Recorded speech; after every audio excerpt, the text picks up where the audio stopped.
Hi friends, எல்லாருக்கும் வணக்கம். எல்லாரும் எப்படி இருக்கீங்க? நல்லா இருக்கீங்களா? Welcome back to Ammu's home style.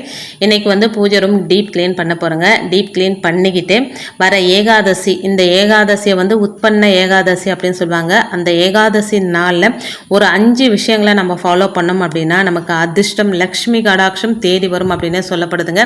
அது என்னென்ன அப்படின்றத என்னுடைய வேலைகளை செஞ்சுக்கிட்டு உங்களோட நான் ஷேர் பண்ணிக்கிறேங்க. வீடியோ ஸ்கிப் பண்ணாமல் ஃபுல்லாக பாருங்கள். பல பயனுள்ள தகவல்கள் இந்த வீடியோவில் உங்களுக்கு கிடைக்குங்க. வீடியோவில் நான் சொல்கிற விஷயங்கள்லாம் உங்களுக்கு பிடிச்சிருந்தது அப்படின்னா ப்ளீஸ் சேனலுக்கு சப்ஸ்கிரைப் பண்ணி சப்போர்ட் பண்ணுங்கள். ரொம்ப பிடிச்சிருந்தது அப்படின்னா உங்கள் ஃப்ரெண்ட்ஸ் அண்ட் ஃபேமிலிக்கும் ஷேர் பண்ணி விடுங்க. இப்போ வாங்க வீடியோக்குள்ளே போகலாம்.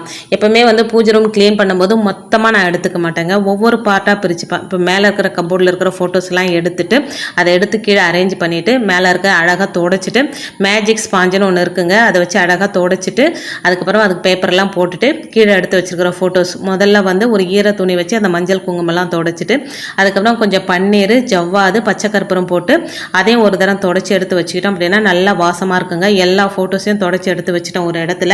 இப்போ மஞ்சள் குங்குமம் ஃபோட்டோவுக்கு மஞ்சள் குங்குமம் வச்சுட்டு அது இடத்துல அதை அரேஞ்ச் பண்ணிவிட்டு அதுக்கப்புறம் மேலே இருக்கிற அந்த பாத்திரங்களெல்லாம் பூஜை பாத்திரங்கள்லாம் தேய்ச்சி எடுத்துகிட்டு அதுக்கப்புறமா தான் கீழே இருக்கிற கபோர்டு எடுப்பேங்க. மொத்தமாக எடுத்துக்கிட்டோம் அப்படின்னா வேலை நிறைய இருக்கிற மாதிரி இருக்கும், மலைப்பாக இருக்கும். நமக்கு எப்படா செஞ்சு முடிக்கிறது அப்படின்ட்டு இந்த மாதிரி பாட்டாக செஞ்சுக்கிட்டோம் அப்படின்னா வேலை ரொம்ப ஈஸியாக இருக்கிற மாதிரி இருக்குங்க. சீக்கிரம் முடிஞ்சிடும். எப்படியும் எனக்கு ஒரு நாளாகிடுச்சுங்க அந்த வேலையெல்லாம் செய்கிறதுக்கு. அதோட சின்ன சின்ன டிப்ஸ், நம்ம பூஜை கபோர்ட்லலாம் ரசக்கருப்புறம்னு சொல்லுவோம் பார்த்தீங்களா, அதை 4 கார்னர்லேயும் போட்டு வச்சோம் அப்படின்னா அந்த எறும்பு, சின்ன சின்ன பூச்சிகள் இதெல்லாம் வராது. அதே போல் பச்சை கற்பூரமும் கிராம்பும் கொஞ்சம் நல்லா க்ரஷ் பண்ணி அப்படியே லைட்டாக தூவி விட்டோம் அப்படின்னா நம்ம பூஜை அறையே நல்லா வாசமாக இருக்குங்க. எப்போவுமே அதை நான் ரெகுலராக செய்கிறது. இந்த டிப்ஸை உங்களுக்கு விருப்பம் இருந்தால் நீங்களும் ஃபாலோ பண்ணிக்கலாங்க. இப்போ எல்லா ஃபோட்டோஸ்க்கும் மஞ்சள் குங்குமம் வச்சுட்ருக்குறேங்க. இப்போ அடுத்தடுத்து மழை சொல்லியிருக்கிறாங்க, அதனால் நிறைய குங்குமம்லாம் வைக்காமல் ஒரு 5 பொட்டு தான் வைக்கிறேங்க. இது லக்ஷ்மி குபேரர் 5 அப்படின்றது அவருக்கு ரொம்ப உரிய அப்படின்றதுனால அவர் 5 பொட்டு வச்சுருக்குறாங்க. இந்த ஐப்பசி மாதத்தில் வர ஏகாதசியை உட்பண்ண ஏகாதசி அப்படின்னு சொல்லுவாங்க. இந்த ஏகாதசி நவம்பர் 15ஆம் தேதி அன்னைக்கு சனிக்கிழமை, பெருமாளுக்குரிய சனிக்கிழமையில் இந்த ஏகாதசி விரதமும் சேர்ந்து வர்றது அதி அற்புதமான சிறப்பு வாய்ந்தது அப்படின்னே சொல்லலாங்க. இந்த நாளில் பெருமாளை மனசார வேண்டி விரதம் இருந்து வழிபடுவதோட 5 முக்கியமான ஆன்மீக பரிகாரங்களை செய்கிறதுனால பொருளாதார பிரச்சனைகளிலிருந்து மீண்டு வர முடியும் அப்படின்னு சொல்லப்படுதுங்க. இதுக்கு கண்டிப்பாக துளசி செடி உங்கள் வீட்டில் இருந்தது அப்படின்னா ரொம்ப ரொம்ப நல்லது. துளசி செடி இருக்கிறவங்க இந்த விஷயங்களை ஃபாலோ பண்ணுங்கள். துளசி செடி இல்லாதவங்க செய்ய வேண்டிய விஷயமும் இந்த வீடியோவில் உங்களுக்கு நான் ஷேர் பண்ணியிருக்கிறேங்க. இப்போ ஃபோட்டோஸ் எல்லாம் முதல்ல ஃபோட்டோக்கு மஞ்சள் குங்குமம் வச்சுட்டு அது இடத்துல அரேஞ்ச் பண்ணிவிட்டேன். சின்ன சின்ன மாற்றங்கள்லாம் செஞ்சு வச்சுருக்கிறேங்க. அதை கடைசியாக உங்களுக்கு சொல்கிறேன். அதே போல் இப்போ கீழே இருக்கிறது எல்லாமே எடுத்துட்டேங்க. ஃபோட்டோஸ்லாம் எடுத்து வச்சுட்டு எப்பவுமே மாதத்துக்கு ஒரு தரம் தான் நடுவிடு வைப்பேன். நான் அடிக்கடிக்கு என்னால் வைக்க முடியாதுங்க. டீப் க்ளீன் பண்ணும்போது நடுவிடு வச்சுருவேன். இந்த மேஜிக் ஸ்பாஞ்சு வச்சு எல்லாமே தொடச்சிடுறேங்க. என்னதான் பூஜை ரூம் நம்ம சுத்தமாக மெயின்டைன் பண்ணாலும் நம்ம தீபம் ஏற்றுறோம் பார்த்தீங்களா, அது லைட்டாக கறி படிஞ்ச மாதிரி இருக்கும் பூஜை. எல்லாருக்குமே இந்த பிரச்சனை இருக்கா அப்படின்னு கமெண்ட்டில் சொல்லுங்கள். பாருங்கள் அந்த கறி அப்படியே தெரியுது பாருங்கள் உங்களுக்கு. நல்லா துடைச்சிட்டு அதுக்கப்புறமா ஒரு ஈர துணி வச்சு சுத்தமாக துடைச்சி வச்சுருவேங்க. துடைச்சிட்டு அதுக்கப்புறம் கீழே இருக்கிற ஃபோட்டோஸ் எல்லாம் துடைச்சிட்டு மஞ்சள் குங்குமம் வச்சுட்டு பூஜை பாத்திரம்லாம் தேய்ச்சி அரேஞ்ச் பண்ணணுங்க. இப்போது திதிகளில் 11வது திதியாக வரும் ஏகாதசி பெருமாள் வழிபாட்டுக்கு ரொம்ப ரொம்ப ஏற்ற ஒரு புண்ணியமான நாள். இது நம்ம எல்லாருக்குமே தெரிஞ்ச விஷயந்தாங்க. ஒவ்வொரு ஏகாதசிக்கும் ஒரு பேர் இருப்பது போல தான் ஐப்பசி மாத தேய்பிரையில் வரும் ஏகாதசிக்கு உட்பண்ண ஏகாதசி அப்படின்னு பேருங்க. இந்த வருஷம் உட்பண்ண ஏகாதசி விரதம் நவம்பர் 15ஆம் தேதி கடைபிடிக்கப்பட இருக்குங்க. ஏகாதசி தேவி இந்த நாளில் தான் அவதரித்ததாக புராணங்கள் சொல்லுதுங்க. அதனால தான் இந்த ஏகாதசி நாளில் பக்தியோட விரதம் இருக்கிறவங்களுடைய பாவங்கள் அனைத்தும் நீங்கி அதிர்ஷ்டம், வெற்றி, மகிழ்ச்சி, லக்ஷ்மி கடாட்சம் இதெல்லாமே ஏற்படும் அப்படின்னு சொல்லப்படுதுங்க. இந்த நாளில் விரதம் இருந்து பெருமாளை வழிபடும் போது ஏகாதசி தேவியையும் துளசி தேவியையும் வழிபடுறது ரொம்ப ரொம்ப அவசியங்க. உட்பண்ண ஏகாதசி நாளில் துளசி செடிக்கு முக்கியமாக இந்த 5 பரிகாரங்களை செய்கிறதுனால வாழ்க்கையில் நல்ல மாற்றம், அதிர்ஷ்டம், லக்ஷ்மி கடாட்சம் ஏற்படுங்க. இப்போ ஃபோட்டோஸ் எல்லாம் தொடச்சி மஞ்சள் குங்குமம் வச்சுட்டு அரேஞ்ச் பண்ணிவிட்டு பூஜை பாத்திரங்கள் தேய்க்கிறதுக்காக வந்திருக்கேங்க. சிலைகளை தனியாக தேய்ப்பேன். அதே போல் மற்ற பூஜை பாத்திரங்களை தனியாக தேய்ப்பேங்க. இது மகாலட்சுமி தயார் பாதத்தில் வச்சுருந்த பொருட்கள், குன்றின் மணி, சோடி இதெல்லாமே மாதத்துக்கு ஒரு தரம் தாங்க கழுவேன். சுத்தமாலாம் தண்ணியில் கழுவிடுவேன். அதே போல் நிரந்தர கலசத்தில் இருக்கிற அந்த காசையும் மாதத்துக்கு ஒரு தரம் டீப் க்ளீன் பண்ணும்போது தான் இந்த வேலையெல்லாம் செய்வாங்க. அடிக்கடிக்கெல்லாம் செய்ய மாட்டேன். அந்த வேலைகள்லாம் செஞ்சிட்ருக்குறேங்க. அந்த காசெல்லாம் கழுவி தனியாக ஒரு பேப்பரில் ஆற வச்சுட்டு அதுக்கப்புறம் எடுத்து அரேஞ்ச் பண்ணிப்பேங்க. உட்பன்ன ஏகாதசியில் செய்ய வேண்டிய 5 முக்கியமான விஷயங்கள். இது துளசி செடி இருந்து நீங்கள் செஞ்சீங்க அப்படின்னா ரொம்ப ரொம்ப நல்லது. பெரும்பாலும் எல்லார் வீட்லையுமே வந்து துளசி செடி கண்டிப்பாக இருக்குங்க. ஏகாதசி திதி அன்னைக்கு துளசி செடியோட வேருக்கு கொஞ்சம் பால் ஊற்றி வழிபாடு செய்கிறது ரொம்ப ரொம்ப மங்களகரமானதாக சொல்லப்படுதுங்க.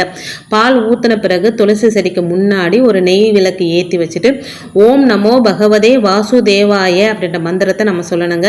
இந்த பரிகாரத்தை முழு நம்பிக்கையோடு செய்கிறதுனால பொருளாதாரத்தில் நல்ல ஏற்றத்தையும் பொருளாதாரம் உயர்வதற்கான வாய்ப்புகளையும் நம்மளால் பெற முடியுங்க. ரெண்டாவது வந்து ஏகாதசி நாளில் பிரம்ம முகூர்த்த வேலையிலே எழுந்து சுத்தமாக குளிச்சு முடிச்சுட்டு துளசி செடியை 7 முறை சுற்றி வந்து வழிபாடு செய்யணுங்க. அந்த மாதிரி 7 முறை சுற்றும் போது ஜெய் ஸ்ரீஹரி அப்படின்ற மந்திரத்தை சொல்லியபடியே சுற்றி வரணுங்க. துளசி செடியை சுற்றி சிவப்பு நிற நூலால் கட்டணுங்க. இப்படி செய்கிறதுனால வாழ்க்கையில் இருக்கிற தடைகள் அனைத்துமே விலகி லக்ஷ்மி கடாட்சம் ஏற்படுங்க. அதே போல் வந்து துளசி செடிக்கு தண்ணீர் ஊற்றி வழிபாடு செய்யணுங்க. அதுக்கப்புறம் துளசி மாதாவிற்கும் குங்குமம், வளையல், கண்ணாடி, சிவப்பு நிற வஸ்திரம், இது மாதிரி உங்களால் எந்த பொருட்களை கொடுக்க முடியுமோ அந்த பொருளெல்லாம் துளசி செடி பக்கத்தில் வச்சு வழிபாடு செய்யலாங்க. இந்த வழிபாடு மகாலட்சுமியோட அருளை பெற்று தருவதோட மகாலட்சுமி நிரந்தரமாக அந்த வீட்டில் வாசம் செய்வாங்க. இந்த ஒரு வழிபாடு குடும்ப வாழ்க்கையில் மகிழ்ச்சி மற்றும் ஒற்றுமையை கொண்டு வரக்கூடிய ஒரு அற்புதமான வழிபாடு அப்படின்னே சொல்லலாங்க. இப்போ பூஜை பாத்திரங்கள்லாம் தேய்ச்சி வச்சுட்டு மஞ்சள் குங்குமம் வச்சுட்டு இருக்கிறேங்க.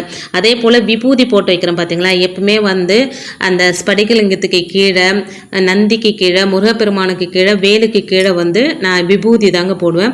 அந்த மாதத்துக்கு ஒரு தரம் அதில் இருக்கிற விபூதியெல்லாம் வந்து தனியாக எடுத்து வச்சுட்டு தினமுமே அதை நம்ம நெத்தியில் எடுத்துக்கலாங்க. ரொம்ப ரொம்ப பவர்ஃபுல். ஏன்னா நம்ம தெய்வமாக நினச்சி வழிபட்டு அவங்களுக்கு கீழே வச்சுருந்த அந்த விபூதிக்கு எவ்வளோ சக்தி இருக்கும் பாருங்கள். ஸோ அந்த விபூதியெல்லாம் பத்திரமா வேற ஒரு கப்பில் எடுத்து வச்சுருக்குறேங்க. தினமும் வீட்டில் இருக்கிறவங்க அந்த விபூதியை வச்சுப்போங்க. அதே போல் அந்த மகாலட்சுமி தாயார் கீழே வச்சுருக்கிற அந்த சோழி, குன்றின் மணி இதெல்லாமே கழுவி எல்லாமே அரேஞ்ச் பண்ணி வச்சுட்டேங்க. பார்க்குறதுக்கே அவ்வளோ அழகாக இருந்ததுங்க. வேலை கொஞ்சம் கஷ்டம்தான் எனக்கு, நான் இல்லைன்னு சொல்லலை. இதை எப்படி உங்களுக்கு சொல்கிறது அப்படின்னா, இப்போ குழந்தை பெற்றுக்கும் போது எவ்வளோ கஷ்டம் இருக்கும், ரொம்ப கஷ்டப்படுவோம். ஏண்டா இந்த மாதிரி வலி வருது கடவுளே அப்படின்னு சொல்லிட்டு தாங்க முடியாத மரண வலியை நம்ம அனுபவிப்போம். ஆனால் குழந்தைய கையில் கொடுக்கும்போது நமக்கு எவ்வளோ சந்தோஷமாக இருக்கும். அதாவது நம்ம இவ்வளோ நேரம் பட்ட அந்த வலியெல்லாம் நம்ம கண்ணுக்கே தெரியாது. அது போல தாங்க எனக்கு இருந்தது. ரொம்ப கஷ்டப்பட்டு வேலை செஞ்சதுக்கப்புறம் அழகாக மஞ்சள் குங்குமம்லாம் வச்சு அரேஞ்ச் பண்ணி பூஜை அறையை பார்க்கறதுக்கு அவ்வளோ ஒரு சந்தோஷமாக இருந்தது. யாருக்கெல்லாம் இந்த மாதிரி சந்தோஷப்படுறது ரொம்ப பிடிக்குமா அப்படின்னு கமெண்ட்டில் சொல்லுங்கள். அதே போல் பூலாம் வச்சு அழகாக அலங்காரம் பண்ணிவிட்டு தீபம் ஏற்றி வச்சுட்டு ஊதுவத்தி ஏற்றி வச்சுட்டு நம்ம வந்துட்டோம் அப்படின்னா கொஞ்சம் நேரம் அந்த பூஜையிலே இருந்தோம் அப்படின்னா நானே நான் மெய் மறந்து போயிடுவேங்க. அப்படியான ஒரு ஈர்ப்பு எனக்கு அந்த மாதிரி இருக்கும். அடிக்கடி பார்த்துக்கிட்டே இருப்பாங்க. எனக்கு அப்படியே கண்ணுக்கு குளிர்ச்சியாக இருக்கும். இது எனக்கு ஒரு ஹேபிட்னு அப்படின்னே சொல்லலாங்க.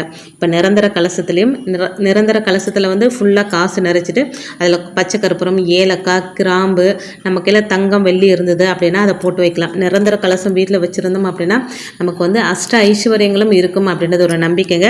இந்த மாதிரி கலசத்தில் தான் வைக்கணும்னு கிடையாதுங்க. ஒரு மண்பானை சின்னதாக இருந்தால் அந்த மண்பானைக்குள்ளே கூட நம்ம போட்டு வைக்கலாங்க. இது வந்து குபேர பானை அப்படியே நானே ரெடி பண்ணி வச்சுட்டு அதுலேயும் காசு நிரப்பி வச்சுருக்குறேங்க. ஒவ்வொரு வியாழக்கிழமைக்கும் இதில் இருக்கிற காசில் வச்சு அர்ச்சனை பண்ணிப்பேன். ஒரு சிலர் 108 5 ரூபாய் காயினே வச்சுருப்பாங்க. நான் அப்படியெல்லாம் வச்சுட்டு இல்லைங்க. எந்த காயின் எனக்கு கிடைக்குதோ, இது எண்ணிக்கை கூட இல்லைங்க, அப்படியே அந்த நிறச்சி வைக்கணும் அவ்வளோதான். அதனால் சின்னதாக இது வந்து ஐஸ்கிரீம் வாங்கின இது தாங்க. அதை தான் கழுவி அதில் தான் ஃபுல்லாக காசு போட்டு வச்சுருக்கேன். அதில் ஒரு 4 ஏலக்காய், கிராம்பு, பட்டை இதெல்லாமே போட்டு இது வந்து குபேரப்பானை நானே ரெடி பண்ணி வச்சுருக்குறேங்க. இப்போ எல்லாமே அரேஞ்ச் பண்ணிவிட்டு கடைசியாக தீபமேற்றி சிம்பிளாக தீபமேற்றி வழிபாடு செஞ்சுக்கலாங்க. இப்போது ஏகாதசி அன்னைக்கு, சனிக்கிழமை ஏகாதசி அன்னைக்கு பக்கத்தில் பெருமாள் கோவில் இருந்தது அப்படின்னா கண்டிப்பாக பெருமாள் கோவிலுக்கு போயிட்டு வழிபாடு செஞ்சுக்கலாங்க. போக முடியல அப்படின்னா வீட்டில் இருந்து கூட வழிபாடு செஞ்சுக்கலாங்க. தீராத பண கஷ்டம், வெளிவர முடியாத ரொம்ப கடுமையான பொருளாதார நெருக்கடியில் சிக்கியிருக்கிறீங்க அப்படின்னா உட்பன்ன ஏகாதசி அன்னைக்கு சில துளசி இலைகளை எடுத்து சிவப்பு நிற துணியில் சுற்றி நீங்கள் பணம் வைக்கிற இடத்துல வச்சுடுங்க. ஏகாதசி அன்னைக்கு பக்கத்தில் பெருமாள் கோவில் இருக்குது, நீங்கள் அங்கே போகிறீங்க அப்படின்னா கண்டிப்பாக அங்கே வந்து பிரசாதமாக துளசி இலைகளை கொடுப்பாங்க. அதை கொண்டு வந்து கூட இந்த பரிகாரத்துக்கு நம்ம பயன்படுத்திக்கலாங்க. ஒருவேளை போக முடியல அப்படின்னா உங்கள் செடியில் இருக்கிற துளசி இலைகள் கூட பயன்படுத்தி இந்த பரிகாரத்தை செய்யலாங்க. இந்த பரிகாரம் பொருளாதார பிரச்சனைகளை தீர்க்கக்கூடிய பரிகாரம். அதோட பொருளாதார நிலை உயர்வதற்கான வாய்ப்புகளையும் கண்டிப்பாக இதை ஏற்படுத்தி கொடுக்குங்க.